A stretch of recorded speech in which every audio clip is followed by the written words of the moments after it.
எல்லாம் வெல்ல துர்க்கை அம்பாளுடைய திருவடிகளை மனதில் இருத்தி பிரார்த்தித்து இந்த இனிய விழாவுக்கு தலைமை தாங்குகின்ற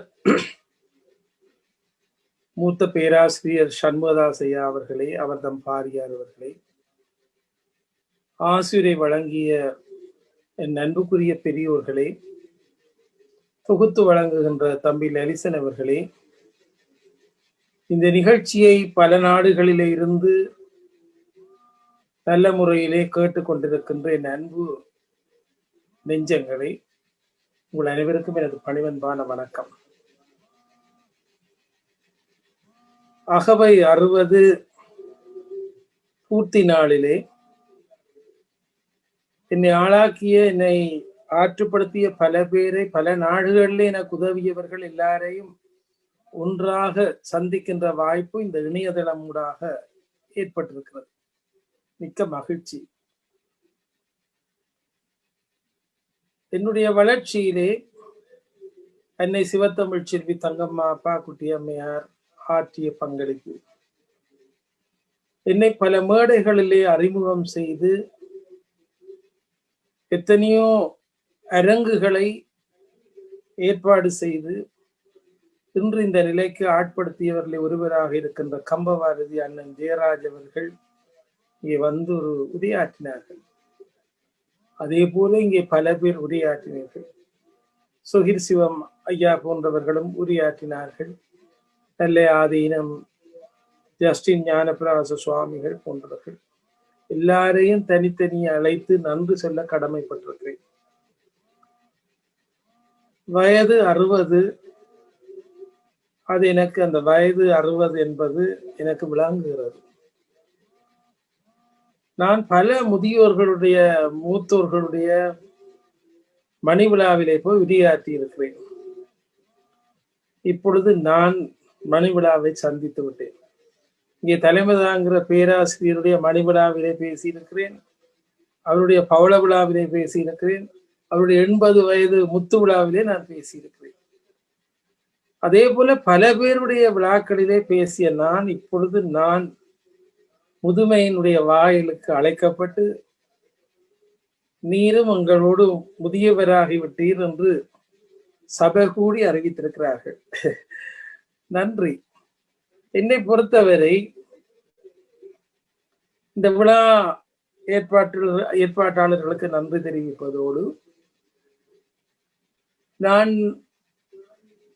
பேசத் தொடங்கியது என்பது பல பேருக்கு தெரியும். ராமநாதன் கல்லூரியிலே என்னுடைய ஆசிரியை அமிர்தவல்லி அவர்கள் கஷ்டப்பட்டுத்தான் மேடையில் ஏற்றினார்கள். மேடையில் ஏறின நான் முதல் நாளே மிஸ் கனகசபைங்கிற அதிபரை பார்த்துட்டு பயந்து மற்ற பக்கமாக இறங்கி ஓடிவிட்டேன். மிஸ் கனகசபை என்றால் எல்லாரும் நடுங்குவார்கள். என்னுடைய ஆசிரியர் கெஞ்சி மண்டாடி, அங்க பேர் பிரின்சிபல் என்ன பார்க்குற பேர் என்று கூப்பிட்டு மேடையில திருப்பி ஏற்றி கற்கண்டெல்லாம் தந்து நான் சுந்தரமூர்த்தி சுவாமிகளை பற்றி இந்த ஆசிரியரையே பார்த்து பேசினேன். ஆனால் அந்த ஆசிரியர் முத்தம் கொடுத்தார். அந்த ஆசிரியருக்கு நாங்கள் ஒரு நாள் பாடசாலைக்கு போகிற போது பூ கொண்டு போய்,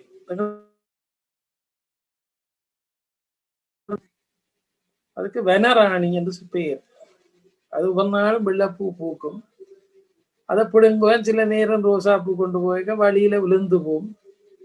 நான் இந்த பள்ளிக்கூடத்துல போய் அங்க ஒரு சிவரத்தம் பூவையாவது பிடிங்க கொண்டு போவேன். இந்த டீச்சர் நான் பூவோட வருவேன் என்று காத்திருந்து அப்போ இந்த பூவை வையண்டு தன்னை கொண்டே காட்டுவார். நான் பக்கத்து வகுப்பு டீச்சர் வந்து கேட்பார், அமிர்தவல்லியை காப்பாது, என்ன நீங்கள் பூசாரி குளத்துல தலையெல்லாம் சிவரத்தம்பூ அதுகள் வனராணி எல்லாம் வச்சிருக்கிறீர்கள்.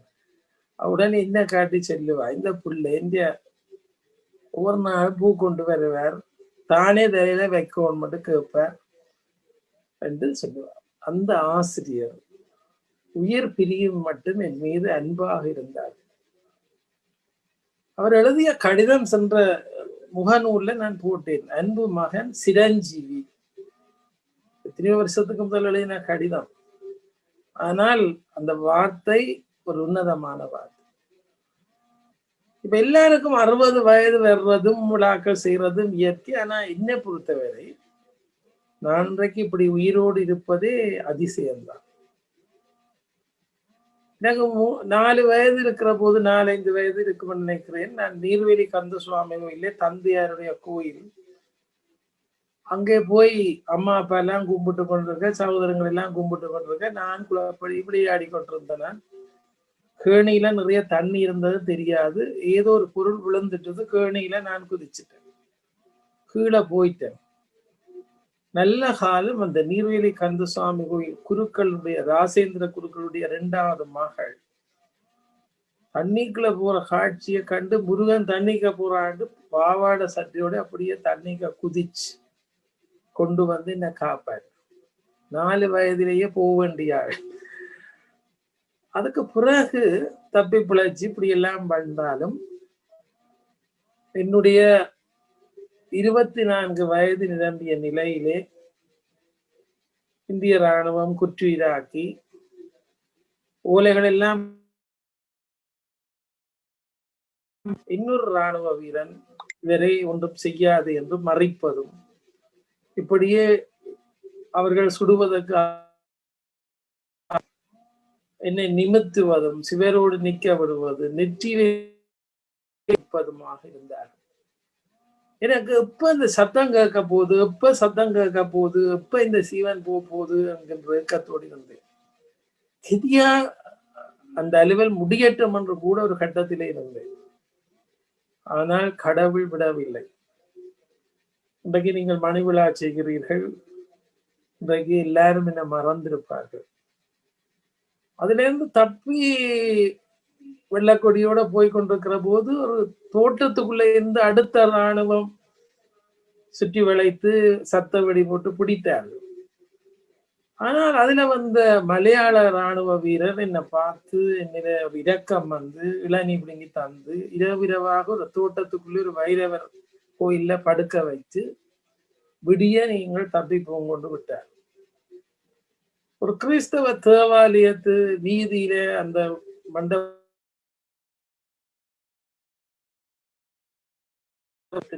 இயலாமல் அதுக்கு பிறகு இனி இவர் தப்ப மாட்டார் என்று எல்லாரும் பேசுவதெல்லாம் இந்த காதுல கேட்டுக்கொண்டே இருந்தது. அதுக்கு பிறகு இந்த வைத்தியசாலையை கொண்டு போனார்கள். வைத்தியசாலையில முயற்சி செய்தார்கள். பெரிய கதை. 2 தடவை ஸ்கின் கிராப்டிங் செய்யறதுக்கு காலையும் கையையும் பேண்டேஜால கட்டி போட்டு எந்த மயக்கமும் இல்லாமல் வெட்டி எடுத்தார்கள். எல்லாவற்றையும் தாங்குகிற சக்தியை கடவுள் அன்றைக்கு கொடுத்தார். அங்கேயும் வந்து என்னை சந்தேகப்பட்டு பல தடவை கொண்டு போவதற்கு முயற்சி செய்தார்கள். என்னுடைய மூத்த சகோதரனும் அண்ணியும் அதை கேள்விப்பட்டு ஒரு நாள் நள்ளிரவு இவ்வளவு கஷ்டப்பட்டு ஒரு லேண்ட் மாஸ்டர்ல கூட்டிக் கொண்டு போனார். மிகச் சிரமம். தங்கியிருந்த வீடு இன்றைக்கு ஆச்சிரமமாக இருக்கிறது. குப்பளா இல்ல, சிவபூமி ஆச்சிரமம். அங்க துடித்து கொண்டிருக்கிறோம். திடீரென்று கூர்காஸ் ராணுவம் சுத்தி வளைத்து எல்லாரையும் கோயிலுக்கு வர சொல்லுவார்கள். எனக்கு நிறைய காயம். நானே என்னுடைய காயத்துக்கு மேலே கட்டியிருந்தவற்றை எல்லாம் கத்திரிக்கோலால அறுத்து கடவுளை மண்டாடி கொண்டிருந்த போது அந்த வீட்டுல அவர்கள் யாகம் வளர்த்து அக்கினி வளர்த்து விடிய 3:30 மணிலேருந்து கும்பிட்டு கொண்டிருக்கிறார்கள். மாமா மாமி அண்ணா அண்ணி. என்ன நடக்க போகுதுன்னு தெரியாது. சப்பாத்து சத்தங்கள் கேட்டு கொண்டிருக்குது. என்ன நடக்க போகுதுன்னு தெரியாது. அடுத்த கட்டம் விடியுது, கதவு தட்டுப்படுது. ஒரு இளைஞன் காயத்தோடு இருந்தால் என்ன நிலை. ஆனால் அன்றைக்கு அந்த வீட்டுல மகாத்மா காந்தி, சுபாஷ் சந்திரபோஸ், இன்னும் ஆத்மீக தலைவர்கள் சிலருடைய புகைப்படங்கள் வெளியில பிரேம் பண்ணி வைக்கப்பட்டிருந்தது. தள்ளி திறந்து உள்ளே வந்த ராணுவ வீரர்கள் சுபாஷ் சந்திரபோஸ், காந்திஜி அப்படி இப்படி என்று எல்லாரையும் பார்த்து ஆச்சரியப்பட்டுட்டு, அப்பொழுது மலையன் பென்ஷனியர் அண்ணியினுடைய தந்தையார் ஹிந்தி தெரியும், ஆங்கிலத்திலே அவர் சொன்னார், நாங்கள் பூசையில இருக்கிறோம், இங்க யாகம் வளர்த்து கொண்டிருக்கிறோம், நீங்கள் சப்பாத்தோடு உள்ளே வந்து விட்டீர்கள். அவர்கள் கழட்டி விட்டு வந்து பார்த்தார்கள், யாகம் அக்கினி வளர்ந்து கொண்டிருந்தது. கும்பிட்டு விட்டு ஒரே ஒரு வீடு, அந்த வீட்டை மட்டும் நீங்கள் உங்கேயே இருங்கள் என்று விட்டு எல்லாரையும் கொண்டு போய் விட்டார்கள் மற்ற வீடு. அந்த வீட்டிலே தப்பினேன். அதற்கு பிறகு அங்கே இருந்து வைத்தியசாலைக்கு கொண்டு போற போது திருப்பி கோப்பாய் ராஜ வீதியில திருப்பி அனுப்பப்பட்டேன். எவ்வளவோ கஷ்டம். அதுக்கு பிறகு என்னுடைய ஒரு நேர்த்தி, தப்பி பிழைத்தால் ஏழைகளுக்காக, கஷ்டப்படுறவர்களுக்காக வாழ வேண்டும். அதுதான் இப்பொழுது 60 வயது. எனவே ஆற்றலை பற்றி எல்லாரும் பேசினார்கள், செய்த பணியை பற்றி பேசினார்கள். கடவுள் இந்த உயிரை காப்பாற்றியதை பற்றி நான் தான் பேச முடியும். எனவே என்னை மறந்து இவற்றையெல்லாம் நான் சொல்லி இருக்கிறேன். ஏனென்றால் இது ஒரு சாதாரண வாழ்க்கையல்ல, இது எனக்குள்ளே இருக்கின்ற சீவனும் என்னுடைய உடம்பும் எவ்வளவு விடயங்களை சந்தித்தது என்பதை நீங்கள் எல்லாரும் அறிவீர்கள். இதுக்கு அப்பால் ஆத்மீகம் என்பது என் தாய் தந்தை சின்ன வயதிலேயே எங்களுடைய வீட்டு சைவமாக இருந்தார்கள். என்னுடைய தந்தையினுடைய தாய் தந்தை எல்லாம் சைவம், கோயில் சொந்தமாக அவர்கள் பிரார்த்தனை. அதே போல அம்மாவனுடைய தாய் தந்தை விளக்கு வைத்துத்தான் சாப்பிடுவார்கள் கோயிலுக்கு. அந்த பாரம்பரியம் அவர்களுடைய புண்ணியமும் உங்களுக்கு சேர்ந்தது. அம்மாவனுடைய தமையன சின்ன மாமா அவரும் ஒரு பிரம்மச்சாரியாக வாழ்ந்தார். உயிர் ஞானிலே தன்னுடைய குலதெய்வத்தை கொண்டு வந்து இருத்தி வீதி விழா கொண்டு வந்தார். எனவே எனக்கு பின்னணியிலே சமயம் சைவம் இருந்ததுக்கு நான் செய்த தவம், நான் பிறந்த வீட்டிலேயே அது இருந்தது. சின்ன வயதிலேயே தீட்சை கேட்டு விட்டோம், சின்ன வயதிலேயே கோயிலுக்கு போகணும், விரதம் பிடிக்கணும், இதெல்லாம் இருந்தது. அப்பா திருவம்பாவைக்கு விடிய கோயிலுக்கு போகணும் என்று சட்டம், அம்மா கோயில் கும்பிட வேண்டும், வெள்ளிக்கிழமையில மருதநாட வயலோ இல்லை கூட்டு பிரார்த்தனை செய்ய வேண்டும். எல்லாமே அது வீட்டுல கிடைச்சி ஒரு பெரிய பாக்கியம். மற்றவர்களுக்கு கிடைக்குதோ, எனக்கு கிடைத்தது. இதுக்கு மேலாக என்னுடைய தாயார் கண்டிப்பானவர். அவருடைய அரவணைப்பிலே நான் பாடசாலை யாழ்ப்பாணம் இந்து கல்லூரிக்கு போய் மத்தியானம் எனக்கு சாப்பாடு கொண்டு வந்து தன்னடியில வந்து சாப்பிட கொண்டாரு. நான் அதே நேரத்துல என்னுடைய குறும்புகளை அவர் ரசிப்பார். இன்றைக்கு பாடசாலையில பிரின்சிபல் என்ன பேசினவர், டீச்சர் என்ன சொன்னவர், அதை சொல்லி காட்டவும். என்ற முதல் ரசிகராக என்னுடைய தாய் இருந்தார். தாண்ட PS சபாலிங்கம் பிரின்சிபல் என்ன பேசினவர், இன்றைக்கு தங்கம்மா அப்பா குட்டியம்மா கோயில்ல என்ன பேசினவா, எல்லாம் அம்மா 90 வயதுலேயும் கேட்பா இன்றைக்கு என்ன நடந்தது, என்ன உங்க நான் அதிபரா வந்த அப்புறம் கேட்பா இன்றைய பள்ளிக்கத்துல காலம் புரியர்ல என்ன பேசுங்க. அம்மா ஒரு பரம ரசிகை, கட்டிக்காரு.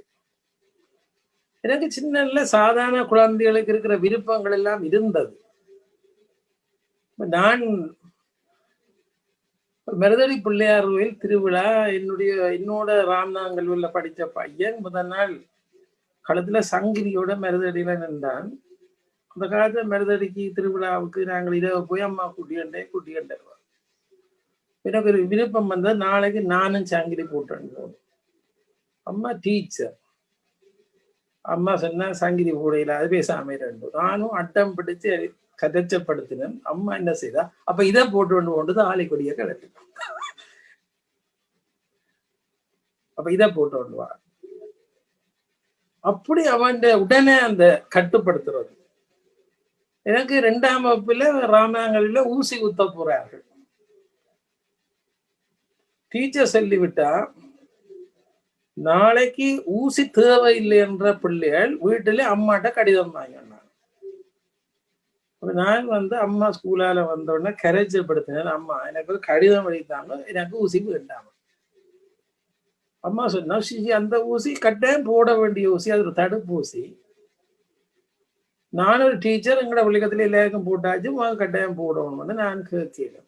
சரி கடிதம் எழுதித்தாரன்னு ஒரு கடிதம் டீச்சருக்கு எழுதினா, இவர் எனக்கு தெரியா என்ன எழுதினவன், இவரு தான் முதல் போடணும். வடிவா ஒட்டி தந்துட்டா. நான் பிடிக்க கொண்டே பள்ளிக்கூடத்துல எல்லா பையன்களுக்கும் காட்டி, எங்கட அம்மா கடிதம் தந்துட்டா எனக்கு ஊசி. இப்ப ஊசி போடுறவையில வந்திருக்கிறேன், ஜீப்ல வந்து இறங்கி அடியா பிடியாண்டு எல்லாம் ஆயத்தப்படுத்தினேன். எல்லாரும் அழுது கொண்டிருக்கிறேன், நான் சிரிச்சு கொண்டிருக்கிறேன். என்னடா கடிதம் கிடக்கு. டீச்சர் முதலாவதால என்ன கூப்பிட்டா, கடிதத்தை வாங்கி உடைச்சா, அதுல நில்லண்டா, இவருக்குத்தான் ஊசி முறையா போட சொல்லி தாயார் கடிதப்படுத்தி. எனக்கு என்ன கோபம் வந்திருக்கும். எனக்குத்தான் நல்ல நோகக்கூடியதாக அந்த முதல் ஊசி, கூரார ஊசி போடப்பட்டது. வீட்டை வந்து அம்மாட்ட சண்டை வச்சேன், நம்பி போனேன். அவர் சொன்னா, நான் ஒரு ஆசிரியர், நான் உனக்கு போடக்கூடாதுன்னு எழுதி தரலாமோ, சொல்லி கேட்க மாட்டேன். இதுதான் எங்களுடைய வளர்ப்பாக இருந்தது. எல்லாம் பெரிய கதைகள், நீண்ட நேரமாக இந்த உரையை கேட்கிறீர்கள். தங்கம்மா அப்பா குட்டி அம்மையாருக்கும் எங்களுடைய அம்மாவுக்கும் 50 ஆண்டுகளுக்கு மேல் தொடர்பு. அப்பா நீர்வேலி கந்த சுவாமி கோயில் திருவிழாவுக்கு பேச்சு கூப்பிடுவார். அம்மா தண்ட குலதெய்வம் விடுவில் பர்ராசு சிற பிள்ளையார்ல திருவிழாவுக்கு பேச்சு கூப்பிடுவார். நாங்கள் முன்னுக்கு இருந்து பேச்சு கேட்டோம். மாமா விட எல்லாம் கேட்டது நன்மையானது. அம்மையார் அவர்கள் பட்டணத்து சிவன் கோயில ஒரு திருமுறை விழாவில் 91ஆம் ஆண்டு நான் பேசினேன். எனக்கு தங்கம்மா குட்டி அம்மா சபையில இருக்கிற பெரிய பெரிய அறிஞர்கள், விநாயகமூர்த்தி அவர்கள், விநாசி தம்பி ஐயா எல்லாம் இருக்கிறார்கள். என்னையும் பேச கூப்பிட்டாச்சு. எனக்கு பயம், எனக்கு நடுங்கி போய்விட்டது. ஆனா நான் பேசினேன். பேச்சு முடிய தங்கம்மா குட்டி அம்மா கூப்பிட்டு, ஆர்வத்தியார் சரஸ் டீச்சர்ட்ட பிள்ளைண்டு எனக்கு பெரிய சந்தோஷம், சின்ன பிள்ளையா கண்டனா, நாளைக்கு ஒருக்கா கோயில வந்து சந்தி. அடுத்த நாள் போனா பெரிய புராணம் வேற வேற புத்தகங்கள் எல்லாம் தந்து ஒரு புது வேட்டி சால்ல வந்து, நானும் அம்மா தான் ஒவ்வொரு நாளும் நீங்க வந்து பார்க்கணும், என்ன வந்து பார்க்கணும் அப்படின்னு சொன்னா நான் வந்து அன்று துறையப்பட்ட உறாம். அதே போலதான் கம்பபாரதி யாழ்ப்பாணம் இந்து கல்லூரில நாங்க சந்தித்தாலும் அவர் மேல் வகுப்பு, நான் மத்திய பிரிவில இருந்த நாங்கள் அப்ப அவ்வளவு பழக்கம் இல்லை, கொஞ்சம் கொஞ்சம் தான் பழக்கம். சுண்ணாத்துல அவருக்கு ஒரு பாராட்டு விழா என்ன பேச சொன்னார்கள், நான் போய் பேசினேன். அவர் அன்றைக்கே என்னை அரவணைத்து, நீங்கள் கம்பங்களத்துல இனி பேச வேணுமென்றார். அடுத்தடுத்த நாள் அந்த கோயிலேயே ஒரு பட்டி மண்டபத்துல திடீரென்று மேடைக்கு பேச்சுக்கு வர சொன்னார். நான் பயந்து பேசினேன். ஆனா அதுக்கு பிறகு 300-400 பட்டி மண்டபம் அவரோடு இரவு போல பேசினேன். என்னை அறிமுகம் செய்தார்கள். எனக்கு 2 தடவை நல்லாசிரியர் விருது கிடைத்தது. நான் ஆரம்பத்துல படிப்பிச்ச திருஞான சம்பந்த வித்தியாசாலையில நல்லாசிரியர் விருது கிடைத்தது. ஸ்கந்தவரோதயா கல்லூரிலே நான் ஆசிரியராக இருக்கிற போது 2வது தடவை நல்லாசிரியர் விருது கிடைத்தது. யாழ் மாவட்டம் முழுதிலே உமக்கு என்ன 2 தடவை தான் தேர்ந்தெடுக்கிறார்கள் என்று சில பேர் கேட்டார்கள். நான் சொன்னேன், ஏதோ 11 விதமான மார்க்ஸ் கொண்டு வந்து போட்டார்கள், எல்லாம் எனக்கு இருந்தது, தந்தார்கள். எனக்கு ஆச்சரியம், ஆசிரியர்களுக்கு ஆச்சரியம். வேலையில சேர்ந்து கொஞ்ச காலத்திலேயே இவருக்கு நல்ல ஆசிரியர் விருது. முதலே நல்ல ஆசிரியர் விருது கிடைச்சது என்றால் படிப்பிச்சு கிடைச்சது என்று நான் முதல் சொல்ல மாட்டேன். நான் படிப்பிச்ச ஆரம்ப பாடசாலை, முதல் பாடசாலையில கனகாலமா பக்கத்து வீட்டுலதான் போய் தண்ணி அள்ளி கொண்டு வருவார்கள் பிள்ளைகள். இப்ப மாதிரி மோட்டார் பைப் கிடையாது. பாடசாலை கிணத்துக்கு நிறைய கஞ்சல். நான் கயிறு கட்டிய சின்ன கிணறு தான். நானும் என்னுடைய மாணவர்கள் 5ஆம் வகுப்பு மாணவர்களும் கிணத்துக்கு இறங்கி ஒரு நாள் கலக்கி கிணத்துக்குள்ள இருந்து கஞ்சல் இருக்கு. எதிர்பாராமல் குலசேகரம் என்ற ஒரு கல்வி பணிப்பாளர் அங்க வந்துட்டார். ஆசிரியரை செக் பண்ண வந்தார். எங்க ஒரே ஒரு ஆண் ஆசிரியர் 6 பொம்பளைகளுக்கு. அவர் கிணத்துக்கு இறங்கி நிற்கிறார். அவர் வந்து எட்டி பார்த்தா நான் கிணத்துக்கு கஞ்சல் அள்ளி கொண்டு நிற்கிறார். அவர் மேல வந்த உடனே கட்டி முத்தமிடு கொடுத்து லொக் புக்கில் எழுதினார், தான் தன் வரலாறுல இப்படி ஒரு விதை காண முடியும்.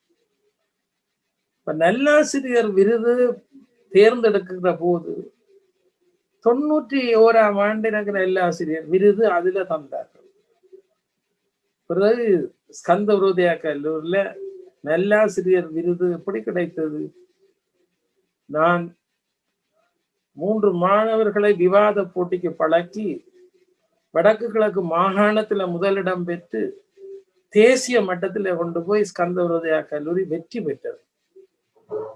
இப்ப எல்லாத்துக்கும் புள்ளி போட சொன்னார்கள், வந்தார்கள், புள்ளி போட்டார்கள். கோயிலா மகேந்திரன் 4-5 பேர் வந்தார்கள். எல்லாரும் ஒவ்வொரு துறைக்கு புள்ளி போட்டார்கள். 10 தடவை மொத்தத்தை கூட்டி கூட்டி பார்த்தார்கள். ஏற்கனவே கிடைச்சவருக்கு திருப்பி கிடைக்க போதுன்னு கழிச்சு பார்ப்போம். கழிக்க முடியல. இப்போ சொன்னாலும் இந்த திருமுருகனுக்கு சரியான செல்வாக்கு இருக்கு, மார்க்ஸை போட்டுட்டாங்க. 2ஆம் தடவை நல்லாசிரியர் விருது. எனக்குண்டா இது தெரியல, இது கடவுளுடைய சித்தம். அதே ஆண்டு 27 மாணவர்கள் ஸ்கந்த விரோதியா கல்லூரியில இந்த வகுப்புல நான் 2 பாடம் படிப்பிச்சு யூனிவர்சிட்டிக்கு என்ஜாய் பண்ணார். நல்லாசிரியர் விருது வந்து ஒரு கொஞ்ச நாள்ல ரிசல்ட்ஸ் வருது. 27 மாணவர்கள் யூனிவர்சிட்டி போறார்கள் ஒரே வகுப்புல. எல்லாரும் எல்லா நாட்டிலையும் இருக்கிறார்கள். இன்றைக்கு காலையிலையும் பல பேர் தொடர்பு கொண்டார். அந்த பிள்ளைகள் வந்து கேட்டு, சார் உங்களுக்கு என்ன செய்யணும் பண்ணா இதுல ஒரு சரஸ்வதியில வைப்போம் எல்லாருமா சேர்ந்து. கல்லு மண்ணுக்கு எங்க போறோம், சரியான வறுமை. அப்ப ஒரு ஆமீண்ட சென்று விட்டுட்டு போனாங்களும் இதை உடையும் கூட வேண்டாம். அந்த கல் எல்லாம் விட்டாச்சு கொண்டு வந்து தாங்களே அத்திவாரம் கட்டி ஒரு மேசனை கூப்பிட்டு அந்த பொடியங்கள் சரஸ்வதிக்கு சில தடாகம் அமைச்சு சிலை வச்சுட்டாங்க. என்னை பொறுத்தவரை ஸ்கந்த விரோதியா கல்லூரி என்னை இந்த சிரமதான பணிகள் எல்லாம் செய்கிறதுக்கு ஊக்குவிச்சுது. அங்க நட்ட மரங்களுக்கு எல்லாம் தின்ன மரங்க ஆக்கிது. எத்தனையோ இந்த பிள்ளைகள் கீழ்ப்படிவு. தச்சையெல்லாம் மோட்டர் சைக்கிள் காத்து போட்டா அவங்க தூக்கி கொண்டு போய் டயர் மாத்தி கொண்டு வந்து விடுவாங்க. கார் சில்லு காத்து போனால் ஜக்கடிக்க விடாங்க. 10 பேர் தேர்ந்து தூக்கி சில்ல மாத்தணும். அது ஸ்கந்தாவுக்கு இருக்கிற பலம். 1 வருஷம் 2 வருஷம் ஸ்கந்தால படிப்பிக்கண்டு போன நான் 19 வருஷம் 8 மாதம் அங்கேயே தங்கிட்டேன். யாழ்ப்பாணம் இந்து கல்லூரிக்கு போக வேண்டியவன் போகையில அதிபராக இருந்து 50 வயதுல அவர்கள் எல்லாம் மேளதாளம் அடிச்சு வீட்டை அனுப்பினார்கள். அந்த கல்லூரியும் எனக்கு ஒரு பெரிய வாழ்வு. கம்பபாரதி அவர்கள் மற்றும் பெரியவர்கள் இங்கே சச்சி என்ன லண்டனுக்கு கூப்பிட்ட கதை சொன்னார்கள். எல்லாமே பெரிய கஷ்டம். நான் இந்த வேட்டி நேஷனலோட லண்டனுக்கு விளைக்கிறீர்களே ஆக்கள் கேட்டார்கள், இதோட போய் இன்னும் கஷ்டப்பட போறீங்க. ஒரு நான் நல்ல கடுங்குளிர்க்க கனடாவில போயிடுறாங்க. அதே வேட்டி சால்வியோட அங்க 2 நாள் ஒரு பெரிய பெட்ஷீட்டை கொண்டு சுத்தி விட்டார். என்னென்று சமாளிக்க புரியுது. அமெரிக்கா நாசா விண்வெளி ஆராய்ச்சி நிலையத்துக்கு போனேன். இங்க தேவானந்தனும் மனைவி இருக்கிறாரு, அவருடைய சகோதரன் கூட்டிக் கொண்டு போனார் பாலசுப்ரமணியன். அவர் சொன்னார், நாசா விண்வெளி ஆராய்ச்சி நிலையம் எல்லாம் ஃபாரினர்ஸ் முழு பேரும் பெறுவார்கள், நீங்கள் இப்படித்தான் பெற போறீங்களோ, நான் இப்படித்தான் பெற போறோம். அங்கேயும் கூட்டிட்டு அந்த விண்வெளியில ஓடின வாகனத்துல இருத்தி அப்போலோ 11 என்ஜினுக்கு பக்கத்துல வேட்டியோட இருந்து படம். எனக்கு பெரிய அதிசயம். அதே போலதான் தோமஸ் அல்வா எடிசன் என்ற வீட்டுக்கு தேவானந்த மனைவி கூட்டி கொண்டு போனா நான் வேட்டியோட போனேன். முதலாவது பல்ப் எல்லாத்தையும் தொட்டு பார்த்து. லண்டன் புதினமாசிரியர் எழுதினார், வேட்டி காந்திக்கு பிறகு வேட்டியோடு ஒருவர் வந்திருக்கிறார் என்று புதினத்துல தலைப்படுது. எல்லாமே கடவுள் தந்த வாய்ப்பு. இந்த தர்ம காரியங்கள் எல்லாம் செய்யறது எல்லாம் கடவுள் எனக்கு ஒரு சந்தர்ப்பம். என்னட்டு ஒரு 10% இருக்கவும் இல்லை, இப்பவும் இல்லை. ஆனா இத்தனையோ கோடி என்ற கைக்கு வந்து போகும். அம்மாவோட செல்ல ஜன்னதை கும்பிட போன போது அம்மா அடியடிச்சு கும்பிடுவா, 3-4 தினம் கும்பிடுவா, நான் களைச்சு போனேன். நான் அடம் பிடிச்சேன், நான் இதுல இருக்க போறேன்னா அப்ப பாடிக்கொண்டிருந்த ஒரு அப்புக்கு பக்கத்துல அம்மா விட்டுட்டு போனா நான் அவர் பாட நல்லா கேட்டுட்டு இருந்துட்டு அவர்கிட்ட கதை கேட்டேன். எனக்கு இந்த வயது போனவோட கதைக்கிறது அப்பவே இருந்த ஒரு படம். அது கடவுள் போகும், அதுதான் தந்திருக்கிறார். நான் காய்ச்சேன். அவர் அந்த அப்பு சொன்னார், எங்க இருக்கிறீங்களே, இந்தியே தான் இருக்கிறேன்னா. நல்லா பாடுறீங்களா, யார்கிட்ட படிச்ச நீங்க 2 எல்லாம் கேட்டேன். அந்த பூ நல்லா என்னோட எல்லாம் காய்ச்சி எல்லாம் இருந்து அதுக்கு பிறகு அந்த அப்புட்ட கிட்ட எங்களை விட்ட வந்து இருக்கிறீங்களோ ரோமண்டர் அம்மா வந்தா யாரோட காய்ச்சல் அதுல இந்த அப்பு நல்ல அப்பு நல்லா பாடுங்க இவரை வீட்டை விட்டி கொண்டு போக அம்மா எனக்கு பேசுனேன் இவரே என்னோட வீட்டை விட்டி கொண்டு வரும் நான் இல்லை இல்லை அம்மா கேட்டா அப்பு வர போறீங்களா அவர் ரோமண்டர் அப்ப இப்ப வேற புரியும் நாளைக்கு வர மடத்துல இல்லாக்க சொல்லி போட்டு அம்மா 2 ரூபா காசு கொடுத்துட்டு வந்துட்டா வீட்டுல வேற அக்கா அண்ணன் எல்லாரும் பகடி விட்டுங்க 2 ரூபா ஒரு பிச்சைக்காரருக்கு அந்த காசை கொடுக்கறது ஒரு பெரிய விஷயம் நல்லா ஏமாத்தி போட்டாரு விடிய 6 மணிக்கு அந்த முதியவர் வீட்டு வாசல்ல வந்து நின்ற எல்லாரும் வெக்கப்பட்டு போச்சு இன்னும் அந்த அப்பு ஏமாத்தையில வீட்டுக்கு வந்து பல வருஷம் உங்களோட இருந்தா தான் யாருன்னு சொல்லல நான் அவர் என்னையே கட்டுப்படுத்துவார் அவர் ஒரு நாள் கேட்டேன் நீங்களே யாருண்டா அப்ப அவர் சொன்னேன் தான் பதிராமத்துக்கிட்ட பெரிய கடை வச்சிருந்து எல்லாம் நட்டப்பட்டு குடும்பம் எல்லாம் என்ன கையை விட்டுட்டுங்க நான் பதிராமத்துல இருந்து சன்னதியில இருக்கிறேன் ஒரு இதற்கும் சொல்ல வேண்டாம் அதாவது அவர் நோய்வாய்ப்பட்ட காலத்திலே அவரை புங்குடுதீவில தேடி அவருடைய பிள்ளைகள் எல்லாம் வந்து அவரை செத்து போனார் என்று சொன்னவருக்கு செத்த விட செய்து அவர் வந்தார் முதியோரை பராமரிக்கிற வேலையை கடவுள் எனக்கு சன்னதி வீதியில தந்துட்டார் 90ஆம் ஆண்டு ஒரு முஸ்லிம் முகமட் என்ற ஒருவர் TC ராஜரட்னம் என்ற ஒரு நீதவான் வீட்டுல சின்ன பிள்ளையா வேலைக்கு வந்தவர் நான் ஒரு பாடசாலைக்கு வழிகோட்டு கொண்டிருக்கிறேன் என் ஃபாதர் அப்பாவுக்கு சேவெடுத்து கொண்டிருந்த பாபர் சொன்னார் அந்த நீதவான் வீட்டுல இருந்த வேலையாள் முஸ்லீம் ஆள் புலிகள் எல்லாம் முஸ்லீம்களை வெளியேற சொல்லிட்டு அந்த பாவம் கிணத்துக்கு அவள் வந்து தற்கொலை செய்ய போறேன்னு சொல்லுதாரு நான் உடனே பள்ளிக்கூடம் போயில நேர TC ராஜரட்னம் வீட்டை போய் முகமது தாத்தா கூப்பிட்டு என்ன மூடதைகளை ஏத்தி ஒரு சின்ன ரங்குப்பட்டியோட அவரை வீட்டோட வந்து விட்டார் அவர் கிட்டத்தட்ட 11 வருஷம் எங்களுடைய இருந்து நோய்வாய்ப்பட்டு 12 மணிக்கு நானே ஊரடங்கு சட்ட நேரம் ஆஸ்பத்திரி கார் ஓடி கொண்டு போய் இறந்து கோம்பியன் மயானத்துல நாங்களே கடமை செய்து ஒரு முஸ்லீம இஸ்லாமிய மதத்தவரை அடக்கம் செய்யும் அப்ப திடீரென்று பேர் முதியோர் இல்லத்தை இதா அவதார புருஷராக இறங்கி வந்தார் என்று சொல்லுவதை விட கடவுள் ஏற்கனவே சில அனுபவ ஞானங்களை கொண்டு வந்து இடையிடையே காட்டினார் அதுக்கு என் வீடும் ஒத்துழைத்தது குழந்தைகள் துர்க்கியம்மன் கோயில் பிள்ளைகளை தங்கம்மா அப்பா குட்டியம்மா இறக்குற போது 52 பிள்ளைகளோடு படைத்தார் 2009 சண்டையோடு நான் நிறைய பிள்ளைகளை பொருட்படுத்தேன் அந்த பிள்ளைகள் எல்லாம் இன்றைக்கு 144 பிள்ளைகள் ஆனார்கள் இப்பொழுது 123 பிள்ளைகள் 17 பிள்ளைகள் ஒரே நேரம் பல்கலைக்கழகத்திலே படிக்கிறார்கள்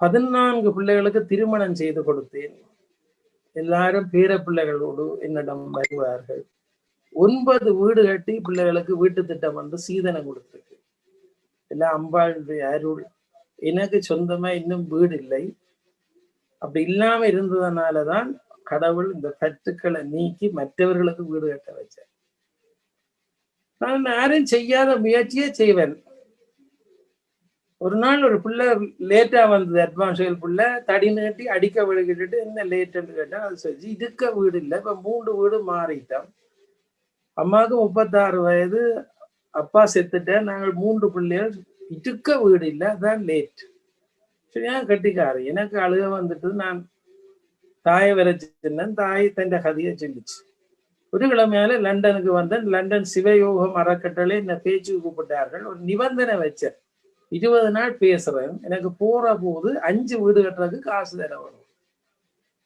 அவர் எனக்கு பக்கத்துல உண்டியல் வச்சு விட்டார்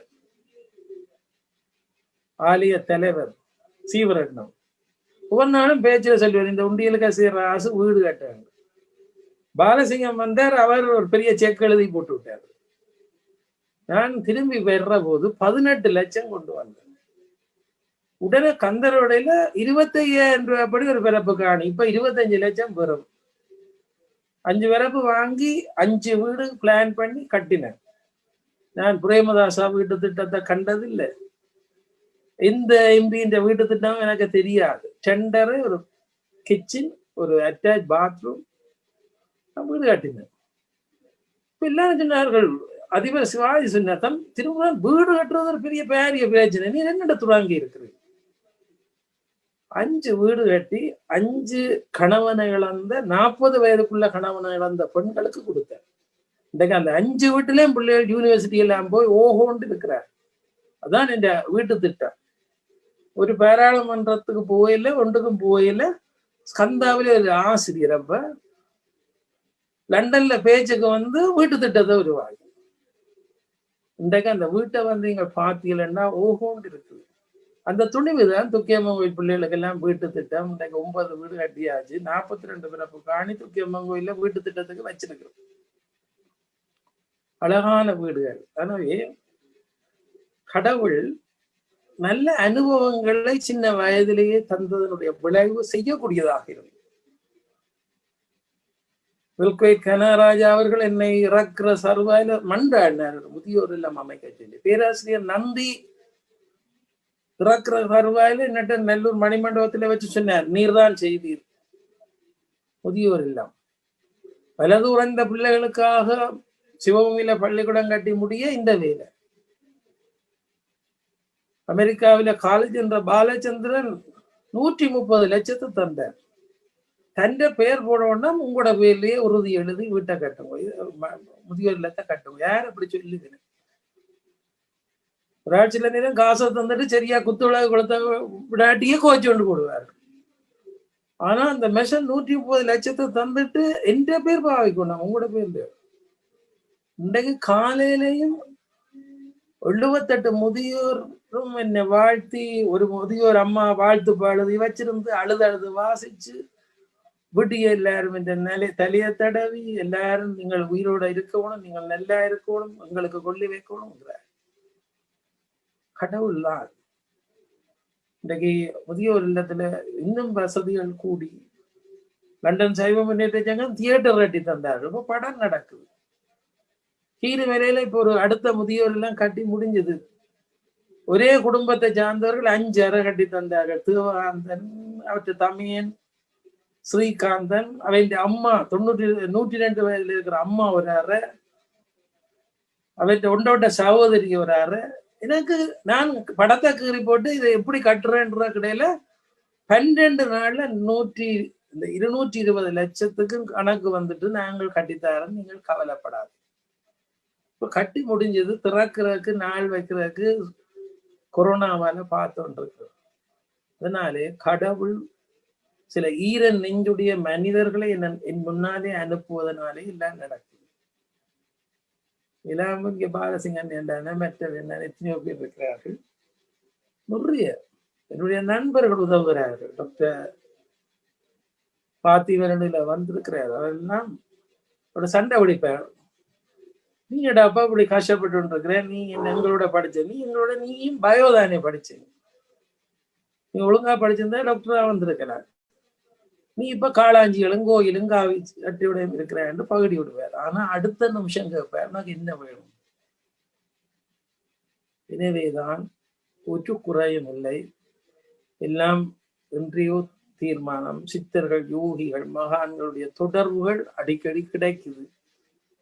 ரிஷி தொண்டுநாத சுவாமி இன்றைக்கு என்னை விட ஒரு வயதான் குறைவு, ஆனால் எத்தனை உதவிகள் செய்திருக்கிறார். நான் எல்லாரையும் திசை நோக்கி வணங்குகிறேன். கந்தையா நீலகண்டன் ஒரு பெரிய தர்மவான். 20 ஆண்டுகளுக்கு முதல் என்னை அடையாளம் கண்டு கொழும்புல பேச வச்சு இந்து மாமன்றத்துல உடனே உபதலைவராக்கி யாழ்ப்பாண பல்கலைக்கழகத்தினுடைய பேரவையில் ஒரு லாயரா இருந்த நீலகண்டன் ஐயா ரிசைன் பண்ணி தன் இடத்துக்கு ஜனாதிபதிக்கு கடிதம் அனுப்பினார். பொருத்தமானவர் 6 திருமுருகன், அவரை போடுவோம். இன்றைக்கு வேற அகில இலங்கை இந்து மாமன்றம் ஒவ்வொரு தடவையும் ஜனாதிபதிக்கு பல்கலைக்கழக பேரவை வெற்றிடம் வந்த போது எழுதுவார்கள், இவர்தான் பல்கலைக்கழகத்தின் பேரவைக்கு தகுதியானவர். அதனால யாருக்கும் கிடைக்காத வரப்பிரசாதம் 11 ஆண்டுகளுக்கு மேலே தொடர்ந்து யாழ்ப்பாண பல்கலைக்கழக பேரவையில இருக்கு. பல்கலைக்கழகத்திலே கஷ்டம் வந்தது, மாணவர்களுக்கு இடையூறு வந்தது. 2009ஆம் ஆண்டு அகதியாக மாணவர்கள் இறங்கினார்கள். அப்பொழுது இருந்த பேராசிரியர் சண்முகலிங்கம் இங்கே இருக்கிறார். அவர் நான் அந்தரப்பட்டார், என்ன திருமுருகன் செய்ய என்று. பயப்படாதீர்கள், நான் போகிறேன் என்று அந்த அகதியாக வந்த மாணவர்களுக்கு எல்லாம் வாங்கி கொடுத்தேன். மாதம் 10,000 ரூபாய் தருவோம் என்று சொல்லி அவர்களை மனம் தேற்றினேன். எங்க 10,000 ரூபாய் எடுக்கிறது? மனிதநேய அமைப்பு கைலாச பிள்ளை அவர்கள் மூலமாகவும் நீலகண்டன் ஐயா மூலமாகவும் யாழ்ப்பாண பல்கலைக்கழகத்துக்கு ஒரு சில மாதங்களே 130 லட்சம் ரூபாய் பணம் பேராசிரியர் சண்முகலிங்கம் ஊடாக கொடுத்தேன். பேராசிரியர் சண்முகலிங்கம் அதற்கு ஒரு நன்றி கடிதம் உருக்கமாக எழுதி தந்தார்.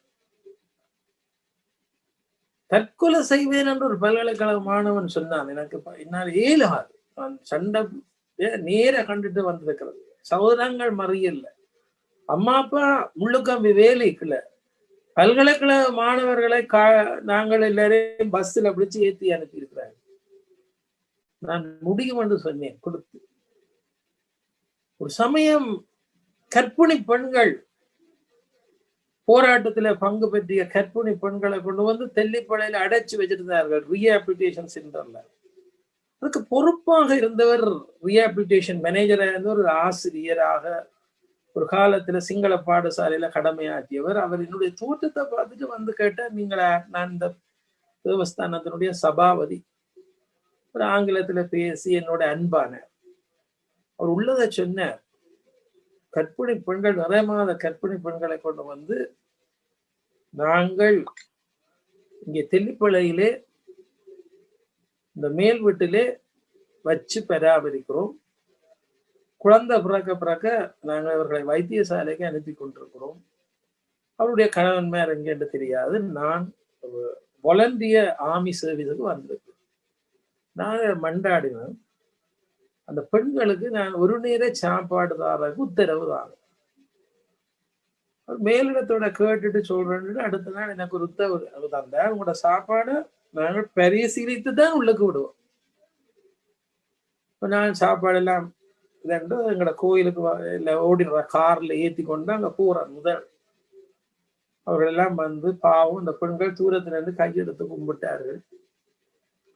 சாப்பாடை கொடுத்தோம். அப்போ ஒரு பெண்மணி ஒரு கடிதம் எழுதின,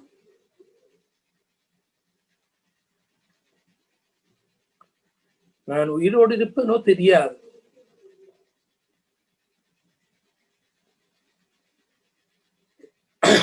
எனது வயிற்றிலே வளர்கிற பிள்ளைக்கு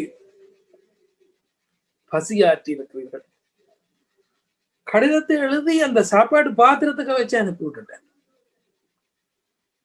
பாத்திரங்கள் வந்து அந்த பாத்திரங்கள் இறக்கப்பட்ட போது ஒரு பணியாளர் அந்த துண்டக்குடன் வந்தார்.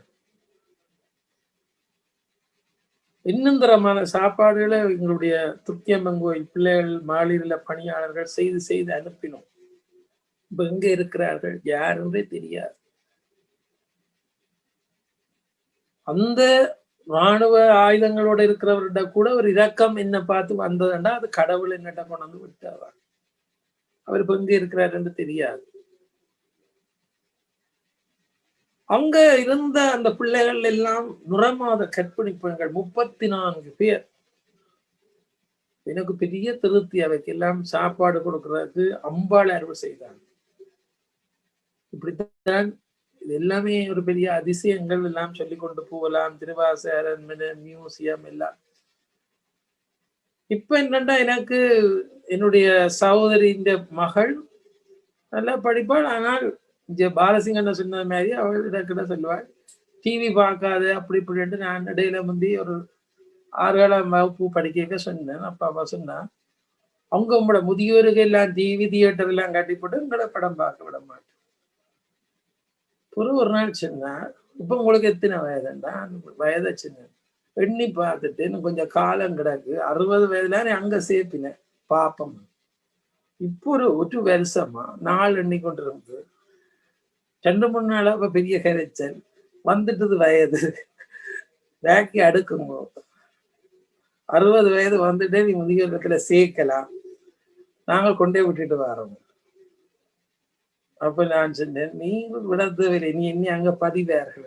இன்றைக்கு நான் முதியோருக்கு சொன்னேன் இந்த கதையை. அவர்கள் சொன்னார்கள், தாராளமா வாங்க, நீங்கள் எங்களோட வந்திருக்கோம். அப்போ வயது ஒரு வாழ்க்கையினுடைய அனுபவ ஞானம் என்பதை இந்த இடத்திலே சொல்லி தம்பி லெரிசன் சர்வேஸ்வரா இப்படி ஒரு நிகழ்ச்சியை செய்வோம். பேராதன பல்கலைக்கழகத்துல படிச்ச சந்தோஷியன், அவர் சண்முகானந்தன் சந்தோஷியனும் துமி குழுவும் வந்து சொன்னார்கள், உங்கள் வாழ்க்கை வரலாறு நாங்கள் வீடியோ ஆக்க போறோம். 3 மணித்தியாலும் கஷ்டப்பட்டு எடுத்திருக்கிறார். அதுல மிச்ச கதை இருக்கு, நீங்க கேட்டு பாருங்க. அதனுடைய நான் அந்த கதையெல்லாம் இதுல சொல்லல, அதை கேளுங்கோ. அதே மாதிரி துமி ஒரு சிறப்பு மலர் வெளியிட்டார்கள். லண்டன் ஜெர்மனியில வெற்றிமணி பத்திரிகை வெளியிட்டார்கள். இன்றைக்கு லரிசன் சொன்ன மாதிரி யாழ்ப்பாணத்து சகல பத்திரிகை, கொழும்பு தினகரன், வீரேசன், எல்லா பத்திரிகையிலையும் என்னை பற்றி நிறைய எழுதி இருக்கிறார்கள். பேராசிரியர் ஸ்ரீ சகுன் ராஜா பத்திரிகைகளை கற்றுருக்க, கம்பபாரதி அண்ணன் உருக்கமான கவிதை எழுதியிருக்கிறார். அதே மாதிரி லலிசன் எல்லாருமே எழுதியிருக்கிறார்கள், நல்ல பாட்டுகள் எழுதியிருக்கிறார்கள், கவிஞர்கள் எல்லாம். நான் யாருக்கு நன்றி சொல்லுவது? இவ்வளவு நேரம் நீங்கள் இத்தனை மணித்தியாலும் இந்த பார்த்து கொண்டே இருக்கிறீர்கள். உங்களை எல்லாம் அப்படி பார்க்க வச்சதுக்கு முதல் மன்னிப்பு கேட்கிறேன். நீங்கள் எல்லாம் என்னோட இப்படி இருந்து எனக்கு உதவுறதுக்கு நன்றி சொல்லுகிறேன். நான் நாயல் காப்போம் தொடக்கம் எல்லாம் பார்க்க சில பேர் பேசுவேன், உங்களுக்கு தேவையில்லாத இல்லை, நாயலோட வாங்கிட்டு சில பேர் விமர்சனம் எழுதுவார்கள், உங்க நாயெல்லாம் சாகுது, நீங்கள் என்ன வெறுநீர். சத்தியமா சொல்லுங்க, அப்ப நீங்கள் யாராவது நாயலுக்கு காசு அனுப்பினீங்களா? ஆனா அவரு தான் இப்ப எழுதுறான், வெளிநாடு எல்லாம் காசு அனுப்ப இவர் நாயலை சாக்கு விடுறாரு.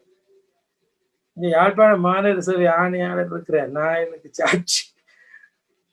நான் நாயல் காப்பு வந்து வாங்கி முதல் பாது அங்க வேலைக்கு விட்டபடி எனக்கு கட்டாக்காரி ஒரு நாள்ல 7 தரம் கிடைச்சு. அந்த பையனை ஆம்புலன்ஸ்ல உணர்ந்து யாழ்ப்பாணம் பெரிய ஆஸ்பத்திரியில வைத்தியம் செய்து தப்பு கும்பிட்டு அவன் பிறகு வேலைக்கு நிற்பானு. அடுத்த ஆளை இருத்தினோம், அடுத்த ஆளை இருப்ப 6வது ஆள் வேலைகிறார். நல்லூர் கந்தசாமி வேலைக்கு வீதியில நின்ற நாயில பிடிச்சோடனே அங்க விட்டான். முதல் நல்ல ஆமான நாயல் 6 அடி பாஞ்சு 3ஆம் நாள் நல்லூர் கந்தசாமியில வந்து எனக்கு பக்கத்துல வாலாட்டு இங்கேயோ கண்ண ஞாபகமா கிடக்கண்டாது, காப்பத்து அடியாளம் கிடக்கு. அங்க நான் கொண்டே விட்டேன் பான் போட்டது, அது நன்றி மறக்கையில நான் வந்துட்டேன்னு சொல்லி. இவ்வளவு கஷ்டம். எனக்கு மாடு வளர்க்க விருப்பம். முதியோர் இல்லத்துல லட்சுமி என்ற ஒரு பசுவை ஒரு ஐயா தந்தார். ஒரு அம்மா முதியோர் இல்லத்துல சேரேக்க தன்னை சேர்க்க ஒரு நிபந்தனை விதிச்சா, இந்த மாட்டை நீங்களை இருக்க வேணும். 27 மாடு இப்ப முதியோர் இல்லத்துல. அங்க வேலையர் எல்லாம் எனக்கு பேச்சு, ஒரு 4-5 மாடு அளவா இருக்கலாம். ஐயோ ரச்சிக்கு வித்து போடுவேன்னு நிக்கட்டும். திருவாசேரன் மேல இப்ப 20 மாடு, கீரி மேல மாடு, தோட்டங்கள்ல மாடு. இப்ப சில பேர் கேட்பீங்க, இதையும் கூட மாடு வச்சிருக்கிறீங்க, பயமா கிடக்கு. நம்பி தந்த மாட்டை கொண்டே ரச்சிக்க யாரும் வெட்டக்கூடாது. அப்ப அதுக்காண்டி வச்சிருக்கிறோம். அதனால சில பொறுப்புகள் என்பது இவ்வளவு கஷ்டங்களை சந்திக்க வரும். நடுநிசு நேரம் கூட போன்கள் வரும், முதியோர் ஆள் விழுந்துட்டார், துர்க்கியம்மன் கோயில் ஒரு பிள்ளைக்கு இந்த நேரம் வலிப்பு மாதிரி வந்து நாங்கள் தெல்லிப்பளையை கொண்டு போறோம், நீங்கள் டாக்டரோட கதையுங்க. எனக்கு அடுத்த நாள் போய் அந்த பிள்ளைய பார்க்க மட்டும் நெஞ்சுக்க தண்ணீரா. இத்தனை கஷ்டம்.